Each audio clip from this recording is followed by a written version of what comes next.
менен ушул форумга келип отурганыбызга өтө кубанычтамын. Эжекелер көп иш-чаралар өткөрүлүп жатат. Ошонун ичинде эле биз ошо сиздерден бир суроо талкууласак деп элебиз.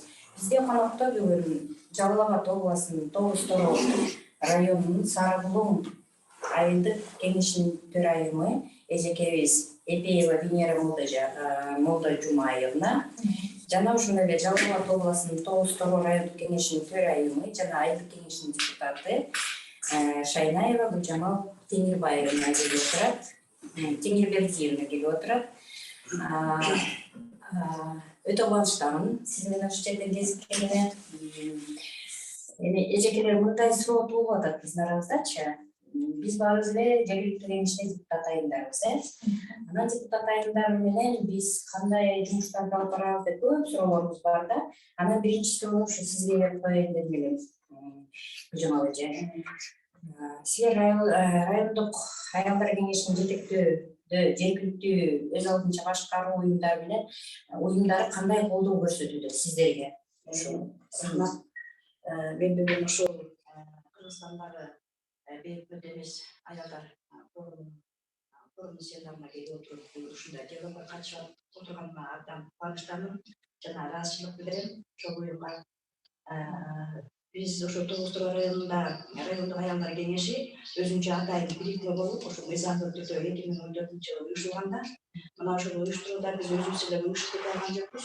Ошо жогоруда сиз айткандай бизге көптөгөн жардамдар керек болду. Өзгөчө ошо мамлекеттик администрация жардам берди, активист аялдар беришти жана жергиликтүү өз алдынча башкаруу уюмдары дагы чоң жардамдар беришти да. Анткени райондо ошо бир эле эки аялдын башын эмес, жалпы райондогу аялдардын башын бириктириш үчүн ошо уюштуруу маселелеринде чоң жардамдар алдык да.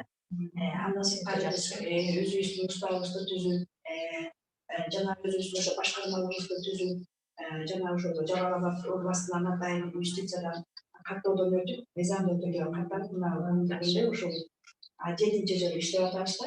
Анан эми бул ишибизде ошол ар кандай аялдарды ошондой ар кандай иш-чараларга катыштырууда бизге ошол өзгөчө ошол жергиликтүү өз алдынча башкаруу көбүрөөк жардам берип, иш планыбызды түзүүдө дагы өздөрүнө чакырып алып, кандай иш алып жатасыздар, биргелешип иштейли деп, ошонун негизинде биз ошо райондогу аялдардын активдүүлүгүн көрүп жатабыз да. Эң жакшы эжеке, эң жакшы. Ошол иш-чараларды өткөрүүдөчү, мисалы сиздер азыр эмнеге муктажсыңар? Ошол иш-чараларды өткөрүүдө биз баягы жергиликтүү өз алдынча башкаруу уюмдарынан барган ар кандай көргөзмөлгө, окууларга, тренинг, семинарга барган аялдарга колдоо көрсөтөт да. Бирок биздин өзүбүздүн башкармаларыбызга ошо колдоо көрсөтө албай калышат да. Анткени биз өзүбүзчө уюм болгондон кийин биз өзүбүздүн акча каражатыбыз болуш керек экен. Анан ошону кыйналып калабыз. Жергиликтүү кеңеште акча каражатынын аздыгынан бизге ошо бөлүнбөй калат экен да. Анан ошондуктан биз өз алдыбызча дагы мындай бир чыгармачылык менен иштөөгө туура келет экен. Эң жакшы. Анан дагы бир айтып кетчү нерсе, ошо биз ушул аялдар кеңештери көбүнчөсү эле талаада иштеп калабыз да. Бизде мындай кабинет, өзүнчө бир жай жок, иш кагаздагы ар кандай техникалык кызаттар жок. Көбүнчөсү ошо азыр заманбап техникалыктар өзүбүздүн ошо чөлдөөбүздөн чыгарып, ошо өзүбүз аркылуу гана биз өзүңөр колдой турбайсыздар, аракет этесиз. Эми эжеке сизге да мындай суроо туулуп атат. Сиз депутат болгонго чейин коомдук уюм катары кандай иш-чараларды алып бардыңыз жана өткөрүп келатасыз? Азыр байланышыңыз кандай? Депутат болдуңуз азыр, ага чейинки иш-чараларыңыз кандай болду эле? Мен ошо коомдук уюм катары өзүмдүн иш тажрыйбам боюнча кененирээк токтолуп неме алып берсек, негизи жергиликтүү өзүнүн алдынча башкаруу уюмдарында мен 93-жылдан бери ошо аялдар кеңешинин төрайымы болуп иштеп келдим да. Ошол убакта көбүнчө бизде баягы айыл жериндеги аялдардын потенциалын көтөрүүдө же болбосо ошо биздин коомдук уюмдарга кандайдыр бир ишмердүүлүгүн арттырууда бизде бир мыйзам чегинде мындай өзүнчө бир программа жоктугуна байланыштуу. Биз айыл өкмөттүн астында байланышып эле бул элдин ичиндеги эле көйгөйлөрдү чечүүдө эмес, ошого бир колдоо көрсөтүү максатында эле жана иш-чараларды жана майрамдарды ар кандай оюн шоокторду өткөрүү дагы ошолорго колдоо көрсөтүүндө анан баягы кары картаңдарга колдоо көрсөтүүндө ушундай немелердин үстүндө көбүрөөк иш алып келгенбиз да. Анан 2010-жылы ошол СЕДЕП коомдук бирикмеси менен биргеликте иш алып барып жүрүп 2011-жылы биз өзүбүзчө кара суу айылдык кеңеши болуп 300 сал каттоодон өттүк. Мына ошол 300 сал каттоодон өткөндөн кийин биздин өз алдыбызча иш алып барганга аябай жол ачылды да. Ошондон бери биз деген көптөгөн долбоорлорго катыштык. Жанагы Аристин, Абердин жарыяланган кенже куракты өлүктүрүү долбоорлору менен бала бакчаларды ачтык. Мен көп жыл мектепте жетекчи болуп иштедим. Ошондо жанагы бүткүл дүйнөлүк азык түлүк программасы менен мектептеги балдардын тамак ашын жакшыртуу максатында ошол долбоорго киргиздик. Мектепке сиз өз кесиби мугалим турбайсызбы? Өз кесиби боюнча мугалиммен. Таза суу киргиздик, ошо долбоорго кириш үчүн жылуу суу, муздак суулардын мети биздин айылда өтө таза суу боюнча өтө чоң проблема бар да. Бирок өзүбүздүн ошо мектепти гана камсыз кылуу максатында мектептин айланасында дагы бир 25 жакын үй бүлөнү таза суу менен камсыз кылдык да. Азыр ошо коомдук уюм катары ошол 300 сал каттоодон өткөнүбүздүн эң жакшы пайдасы тиди. Биз ушу экинчи жолу жанагы элге социалдык заказдар менен ушу долбоордун үстүндө дагы азыр бүгүнкү күндө иш алып барып атабыз. Эң жакшы нерсе. ЦРдин пландарын түзүүдөчү аялдардын кандай муктаждыктарын чечүү үстүндө азыр иш алып барып атасыздар. жана ЦРге аялдардын Башында Гүлжамал Теңирбердиевна айтпадыбы? Көбүнчө бизде жанагы жергиликтүү өзүнчө башкаруу айыл кеңештерде бюджеттин тартыштыгы дотацияда тургандыктан буга мурун эч кандай маани бербей келгенбиз да. Көбүнчө эле айыл чарбасында депутаттар өткөндө көбүнчө мырзалар шайланып эле алар жана ирригациялык маанидеги маселелерди, каналдарды оңдоо боюнча ушулар карап эле, социалдык маселелер артта калып калган да.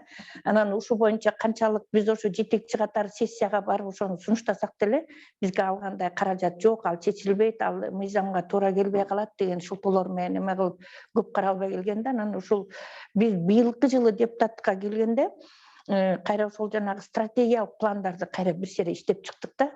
Иштеп чыгып карап отурсак көп маселелер артта калып калган.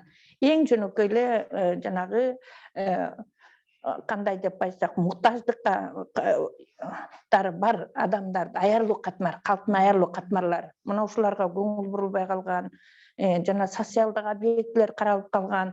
Мисалы үчүн бир социалдык объекти, бир эне баланын укугун коргоо боюнча бир эс алуу жайларды курайын десең, ушу өкмөттүн астындагы БПСтин жерлеринин баары тең арендага кетип калган. Ушундай бир алакандай жер таппайсың да, бир нерсе жасайын десек, кетип калган. 45 жылга, 15 жылга деп жерлердин баарын арендага берип койгондо, мына ушундан өтө кыйналып атабыз. Бирок биз планга ушу келечекте Кудай буйрса ушу 4 жылдын ичинде жок дегенде ушу социалдык маселелерди чечүүдө жана гендердик маселелерди чечүүдө ушундай бир кандай бир элге бир жакшыраак кызмат кылсак деген максатта жерге киргиздик да. Биз быйыл баарыбыз тең ушу 30% квота менен келип атпайбызбы? Баарыбыз тең эле ушу аялдар жерлерде аялдар көп добуш алышты. Ошондо ошол мааниде аялдар депутат болуп келгенге аябай эле сизге көп жардам берди. Мисалы, мурун сиз жалгыз депутат болуп калдыңыз. Азыр көбүнчө аялдар болду, жардам берип атабы? Азыр ушул негизи мен өзүм көз карашым боюнча бир кандай кишиге неме кылат билбейм.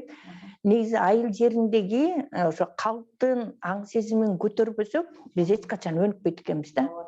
Анан баягы билебиз көбүнчө баягы калктын аң сезимин көтөрбөй, ал эмне келет, аялдардын колунан эмне келет деген элде ошондой көз караш калыптанып калган да. Ошондой калыптанып калып, бул эмнени чечет деген мааниде да. Мына ошондой нерсеге тоскоолдуктарга көп эле кишиге кабыл болот экенсиң, бирок баягы өзүбүздүн ишмердүүлүгүбүздү аныктоо менен баягы өзүңдүн иштеп жүргөн ишиң эметип, колдоого ээ болуп бүгүнкү күндө ошо депутаттыкка келдик. Анан ошо элдин ишенимин актасак деген гана ой пикирибиз да бүгүнкү күндө. Эң жакшы эреже. Сизге, Гүлжамал эже, сизге мындай суроо туулуп атат. Депутат катары аялдар уюмдарынын форуму сизге кандай оң таасир бердиби ошо биз форумга келип атпайбызбы баарыбыз дегилечи, ошо оң таасир оң жагынан кандай тажрыйба алып атасыз? Түшүнүктүү. Абдан жакшы суроо болду. Ошо мен депутат болуп келгенде, мен өзүмдүн гана билимим боюнча мугалимдик гана кесиби менен келип, бирок ошо саясатка даяр эмес болуп келгенимди түшүндүм да. Анан мен ошол мезгилде мага көп ушул бейик эмес уюмдардын уктуулары, семинар, тренингдер мага көп жардам берди. Мен ошондон депутат эмне аял келдим, мен эмне кылышым керектигин сурап болгонда, ошол маселелерге ошол окуулардан алдым да. Анан ошонун аркасы менен жанагындай бюджетке келгенде ошол аялдарды көздөгөн максаттарга көбүрөөк умтулдум. Ишке аялдарды колдодум. Мисалы үчүн көп жылдан бери иштеп, эч бир эмгеге багланбаган аялдардын эмгегин баалоо максатында көп сунуштарды жеткиздим ошол өкмөттөгө. Мисалы үчүн бизде ушул 1994 жылдан бери атайын ушул бозо менен бизнес жасаган аялыбыз ушул муздак жерде гана иштеп келген да. Мен ошол аялды ушул колдоп, ошого бир кандайдыр бир жардамдарды көрсөтүүгө аракет кылдым да. Анан мен 30% квота менен келген жокмун. Ошол районго келгенде ошо аялдар кеңеши тарабынан ошо депутат бизде райондо койгон 3 гана депутат экен да. Анан мен ушуга абдан көбүрөөк убактымды коротуп, ушул райондогу активист аялдар менен биргеликте ошо мурунку созуктарда ушул 3 аялды 8 аял кылганга салымымды кошо алдым да. Анан жакшы ушул менин максатымды ушул мамлекетте да ушул көйгөй бар экенин билип, ошол 30% квота бергенде мен аябай сүйүндүм да. Анан ошонун аркасында бизде азыр Тогуз Торо районунда 24дөн ашык аялдар депутат болуп шайланышты. Ал эми депутат болууда ошол дагы бир жолу айтып кетейин, бейөкмөт эмес уюмдардын окуулары, семинарлары абдан чоң жардам берди. Эң туура бизге да мисалы мен деле ушул биринчи сазыкта келип алдым. Анан 30% квота деп чыкканда биз де сүйүндүк, көп эле аялдар койдук депутаттыкачы. Анан жакшы баарыбыз тең эле ушул койгон аялдар айымдап өтүштү. Бизге дагы эң жакшы жардам берди да ушул бейөкмөттүк организациялар менен ушул иштешүү аябай окуулары, семинарлары, былтырдан бери семинарларга жүрөбүз баарыбыз. Сиздер менен ошол жактан таанышып, көп нерсени сиздерден да үйрөнүп атпайбызбы? Анткени биринчи сазыкта келип аткандан кийин көп нерсени үйрөнүшүбүз керек. Дагы эле үйрөнө беребиз. Светлана дагы айтып кетчү нерсе, ушул окуулардын пайдасы мындай тажрыйба алат экенсиң да бири-бирибизден райондо. Эң туура ошолорго шыктанып, ошолордон көп нерселерди үйрөндүк. Эң туура эжеке. Ушул жерден баса берди. Көп эле немеде болбоду. Коомдо да ар кандай көз караш болбоду. Эмне үчүн аялдар ушунчалык немеде депутаттыкка депчи. Анан мен ойлой берем да, баары бир саясатка аялдар аралашмай сайын саясаттагы жанагы ак карасы оң тетти жактары көбүрөөк болот экен да. Анан аял киши баягы үйдө коомдун арасында көп жүрөсүң дагы бардык нерсени өзүң жүрөгүң менен сезип, ушуну жасап койсоң гана терең көз карашта болуп, тереңирээк баа берип ушуну жасасак кандай болот деген бир өзүңдүн жүрөгүң менен баягы үйдө кандай эмгек кылып, кандай бир максатка жетем десең, окшосо максатка жеткенге аракет кылып неме алат экенсиң. Анан ушул мен дагы ушу баса белгилегим келип турат. Ушу быйылкы жылы дегеле Кыргызстан боюнча аялдардын көп жанагы 30% квота менен депутаттыкка өтүшүнө ушу бизди алдын ала даярдап, депутаттын милдеттерин, кандай маселелерди чечиш керек, кандай социалдык маселелерди көтөрүш керек, ушунун баарын окутуп, үйрөтүп, кандай деген платформа менен чыгыш керек эл астында. Эл астында кантип отуруп сүйлөш керек, кандай нерсени, маданияттуулугун, ошонун баардык немесин баарын окутуп үйрөтүүдө ошол Кыргызстан аялдарынын бейөкмөт уюмдары тарабынан уюштурулган семинарлар, форумдар аябай жакшы колдоо берип, ошонун артынан ушундай жыйынтыкка жеттик го деген оюбуз бар да биздики. Светлана, мен дагы бир эме бар эле эстеп кеттим да, азыр ушу биз март айында бош келгенде биздин Тогуз Торо аябай алыс, жол өтө оор болот, алыспайбы, кар көп жай. Ошол мезгилде дагы ушул бизге атайын ушул Кыргыз язына өзү баш болуп барып бизге ушул окуу көрсөтүүдө да, себеби бизде ушул шайлоо болгон мезгилге чоң даярдык берди. Жанагы Венера айткандай, эмне депутат аялдар эмне кылыш керек алдын ала. кантип план түзүш керек, кандай маселелерди көтөрүш керек, платформаны кантип жагыш керек. Бүт ушунун баарын бизге ошол уюм өзгөчө үйрөттү да. Ушул нерсени бизде ушул уюмга чоң ыраазычылык билдирет. Эң туура. Эми бизге да буюрса, аялдар арасында ишмердүүлүктү колдоодо мамлекеттик программа боюнча сиздин оюңуз кандай болуп атат? Эми мен өзүмдүн жеке оюм боюнча айыл жериндеги аймактагы аялдардын ишкерлигин колдоо боюнча буга чейин мен өзүм мүмкүн билбей, саясатта аралашпай билбей жүргөндүрмүн. Ошо аялдардагы ишкерликти колдоо боюнча программаны мен толук окуп таанышпаптырмын да. Ошол боюнчачы. Бул программа 2021 жыл менен 2025 жылда азыркы кезде, ушул азыркы мына жаңы өкмөт, ошо жаңы бизге бийлик келгенде, ушул айыл жериндеги ушул аялдардын ишкердүүлүгүн колдоо максатында ушу жаңы типтүү жоболор иштеп чыгып атат деп ушундай бир маалыматтарды угуп атабыз. Бирок канчалык деңгээлде иштеп, бизге канчалык деңгээлде жетерин муну айта албайбыз да. Бирок бизде ушул айыл жеринде, мисалы үчүн биздин Тогуз Торо району эң алыскы район болгондуктан, бизде ушул аялдардын ишмердүүлүгү боюнча ушул көбүнчө аялдардын өзүнүн жеке мындай инициативасы менен, өздөрүнүн каалоосу менен иштегендер аябай көп да. Бирок эң жөнөкөй эле биздин айылда, бизде көбүнчө Тогуз Тородо мал чарбачылыгы менен болгондуктан, ошол малдан өндүргөн нерсебизди, продукциябызды каяка алып барып сатарыбызды да билбей калабыз да. Ошончу. Ошондуктан мен ойлойт элем, бүгүнкү өтүп аткан форумдагы ушу жергиликтүү аялдардагы ишмердүүлүктү колдоо, ошону биргелешип ишке ашыруу максатында бүгүн форум болуп атат. Бул абдан бүгүнкү күндүн көөгөйүн чагылдырган, ошолдон кандай чыгыш керектин себептерин аныктаган жакшы форум болуп атат да.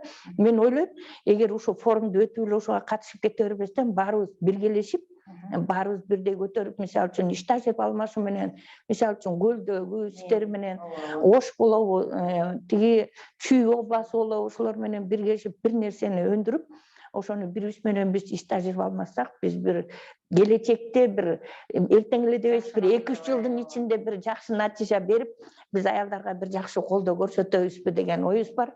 Анткени багы кыргызда бир жакшы сөз бар го, күчтүү эркектин аялында эркектин артында күчтүү аял турат деп. Анан биздин мамлекетибиздин экономикасын көтөрүү дагы биз аялдардын ролун жогорулатып, аларга да бир шарт түзүп берсе, биздин мамлекетибиздин экономикасынын өсүшүнө чоң жардам берет болуш керек деген менде бир ой пикир бар да. Ооба, эжеке, сиз туура айтасыз. Ошо сиз эки жак менен баягы пикир алышып, орусча айтканда опыт алмашып дегенде ошондо көп натыйжага ээ болот экенбиз. Анткени азыр ишмер аялдар көп эле биздин эже, бизде көп эле эмеспи. Анан бирок ошолорду дагы өнүктүрүү керек.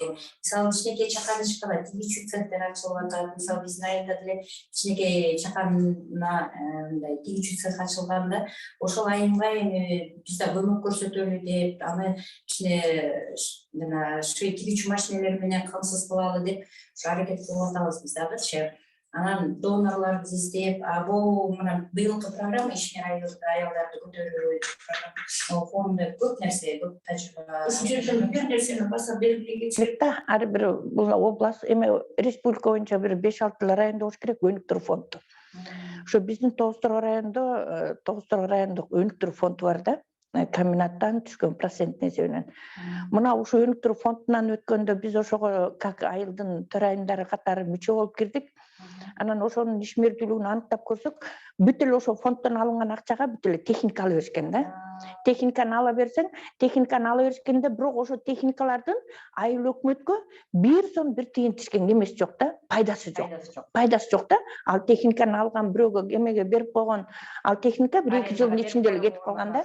Биз ошол жерден ошол эме катары мындай бир сунуш киргиздик да. Эмне үчүн ушул биз өнүктүрүү фондун айылдагы жана жумуш менен камсыз кылуу максатында ошо чакан ишканаларды ачууга жөн эме кылбайбыз. Эмне үчүн социалдык маселелерди чечүү боюнча каржылабайбыз. Кечке ошо техника алып берип эле, техника же өкмөткө бир эме пайда табылбай калып атпайбы?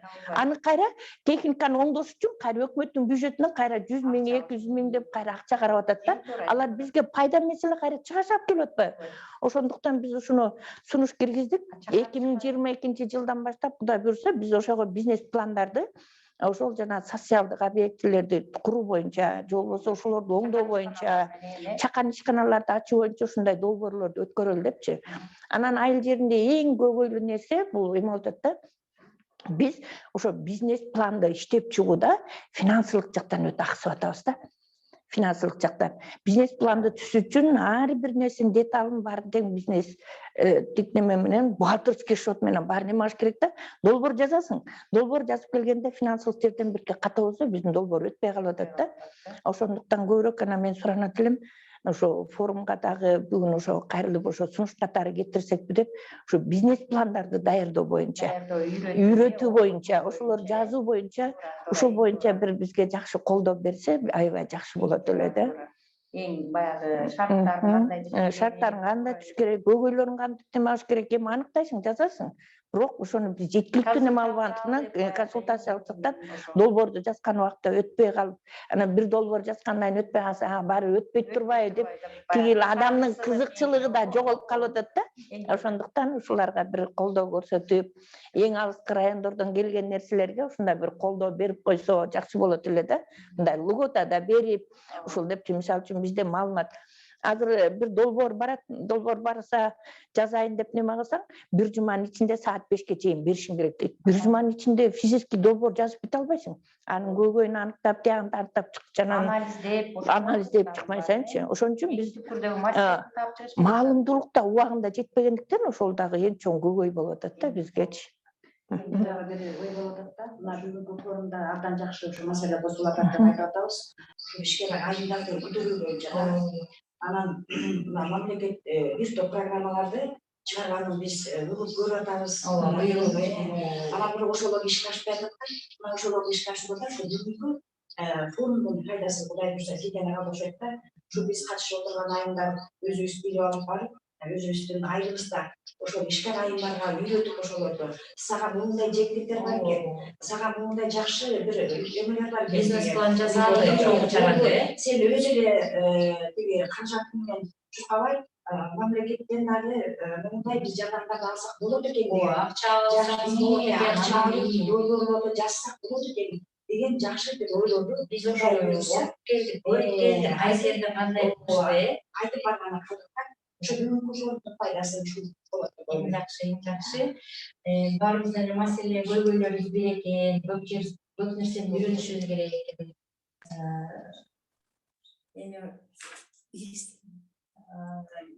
Бизде деле ушу көп жерде азыр сиздерди угуп отуруп, бизде деле ошондой маселелер көп экен да, айылыбыздачы. Баягы ишмер айылдарды көтөрүү, ошол эле дүкөн кармаган эжекелерибиздин бизнесин да өнүктүрүү. Калктын керектөөсүн алып келип берип атышат. Бирок аларга да колдоо көрсөтүш керек. Алар элдин муктаждыктарын чечип атат. Жогорку процент менен акча алып атышат, мисалычы. Ошол процент менен акча алып атышат да, анан калганы кандай жабабыз, эмне кылабыз деген коркунучу. Проценти жогору болгондуктан жаңыдан иш баштап аткан. Ошондо ишкер айылдардын кээ бир деген банкрот болуп калып атат. Бир жеринен кайра бир жагынан налог алып атат, соцфонд төлөп атат, кайра жол киреси болуп атат. Ошо менен отуруп кээ бирлери жанагындай банкротко учурап калып атышат. Ошо ишкер айылдарда деле бир азыраак процент менен. Же болбосо жана налогдон бир өздөрү өнүгүп кичине эме алып кеткиче бир жеңилдиктерди берүү менен эме алса жакшы болмок да. Көбүнчө бул жеңилдиктерди айыл чарба гана боюнча берип атат. Процентин да аз берип атат айыл чарба боюнчачы.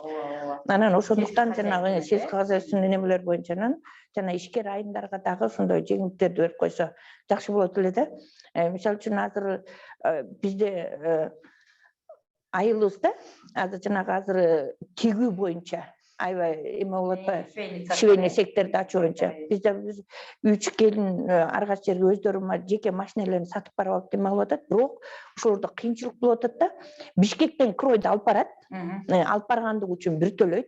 Аны жерден тиккенден кийин кайра обратный жүктөгөн үчүн акча төлөйт. Ошондо тиги крой барган жерден бу жактан бир немени 80 сомго тиге турган болсо, алар 30 сомго тигип келип атат. Көрдүңүзбү? Ушундай өтө кыйынчылыктар көп болуп калат да. Ошон үчүн жанагы айыл жеринде да ушундай жумуш менен камсыз кылуу максатында жанагы кандай деп эме кылсак, бир өндүрүмдүү эмгекти пайда кылуу ушундай ишканаларды жеринен эметип ошолорго бир колдоо көрсөтсө, мамлекет тарабынан болобу, жана мамлекеттик программаларга киргизеби, негизи баягы аламга жол айылдан башталат деп атпайбы? Айыл жериндеги элдин муктаждыгын, жумуштугун жоймой сайын биз мигранттардан эч качан арылбайбыз.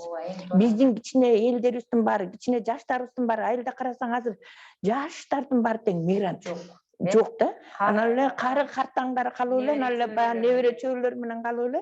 Анан эле баягы өнүктүрөйүн десең айылдын ичинде эчтеке өнүкпөй, эми баягы кары картамдар балдардын баары мигрантка кетсе өзүнүн балдары менен баягы жумуштары менен алаксып, мына ушу дагы айылдын ичинде өтө чоң көйгөйлүү маселе да. Долбоор боюнча да бир ойум айтып кетейин.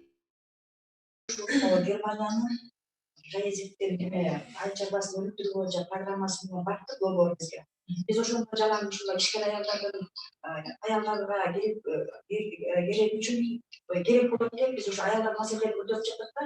Мисалы үчүн сүт өндүрүү боюнча, жүн иштетүү боюнча, кондитердик азыктар боюнча биз ошо долбоорго жазсак, долбоор биздин ошол жазгандарыбызды колдобой койду. Тескерисинче ошол долбоордун өзүнүн ошол атайын критерийлери бар экен. Этегинде биз аябай үмүттөнүп бүткөнбүз.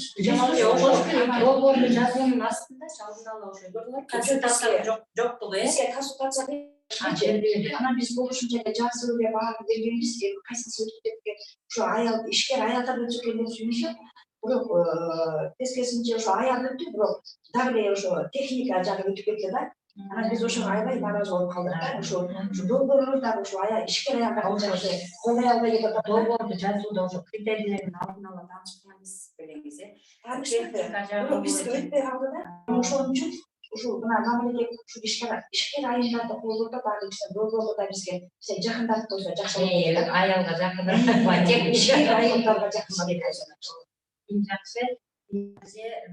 Гүлжамал же, мен сиздерден көп нерсеге үйрөндүм. Өзүм мына биринчи сазыкка келген, биринчи жолу депутат болуп атам, көп нерсени үйрөнүп атам.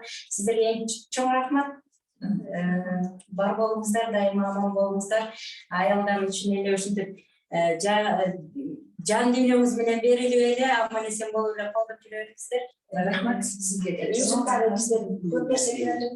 Жана ошондой эле ошо аялдар менен жана уюмдар менен уюмдар менен бейөкмөт уюмдар менен иш-чараларды алып барууда дайым иштешип жүрө бериңиздер, жүрө берелибиз чоң рахмат сиздерге дагы. Рахмат сизге да рахмат. Ушул уюмга дагы чоң